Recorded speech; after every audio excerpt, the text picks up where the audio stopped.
Vasárnap remek estünk lesz. Színházba megyünk, finom falatokat eszünk, miközben beszélgetünk magunkról és a Nőnyugat című darab hatásairól. De nem csak mi nézők egymás közt, hanem a színésznőkkel együtt beszéljük át, mit jelent nőnek lenni, nőként élni.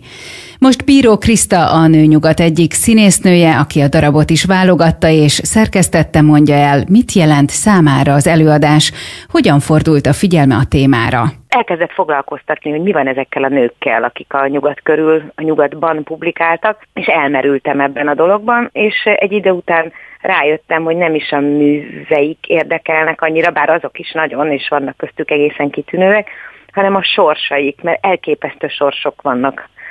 És egyszer csak rájöttem, hogy a boldogságkeresés, a szenvedély, a szerencsétlenség, a gyermektelenség, vagy éppen az, hogy az embernek gyereke van, az pontosan ugyanolyan teher, vagy nem teher volt 100 évvel ezelőtt, mint most, és ez engem rettenetesen érdekelt, meg hát az is nagyon érdekelt, hogy ezek a nagy emberek, mint Móricz Zsigmond, Karinti Frigyes, Kosztolányi Dezső, Babics Mihály, és még sorolhatnám, akik a Nyugatban publikáltak, és akiket az irodalomtankönyveinkből ismerünk leginkább, hogy milyen emberek voltak, és akkor ez elkezdett kiderülni.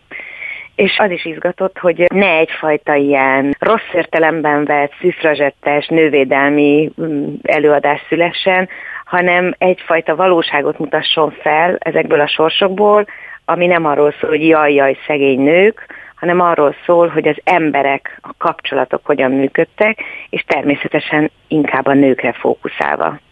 Így született ez az előadás. Mit ad a mostani nőknek, akik mondjuk vasárnap meg fogják nézni?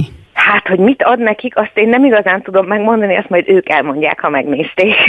Semmiféleképpen nem egy irodalomtankönyvet, semmiféleképpen nem valamiféle oktatást kapnak, ezt felejtsék el, ez színház, átélhető női sorsokat, de nem csak női sorsokat, és gyönyörű szövegeket, ugyanakkor kicsinyes veszekedéseket, tele van humorral, rengeteget lehet rajta nevetni azon, hogy álltak egymáshoz és önmagukhoz, hogyan viszonyultak ezek az emberek, nem csak a nők, a férfiak is.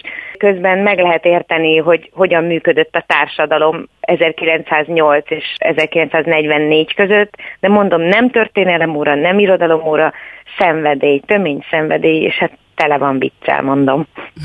Magunkra lehet benne ismerni? Hát én nem nyilatkozhatok azoknak a nevében, akik ezt még nem látták. Igen, szerintem. Hát én tudom, hogy én miben ismerek magamra benne, de ezt másnak magának kell eldöntenie. Lehet rajta sírni, röhögni, szerelem, intrikák, pletykák, halál. Ez a Kislábújunktól a fejünk búbjáig színház. A beszélgetést személyesen folytatjuk november 23-án a Remekesten. Jegyrendeléshez kattints a remekest.hu oldalra. Töltődj, fejlődj, szórakozz! A remek élet karnyújtásnyira. Akarod?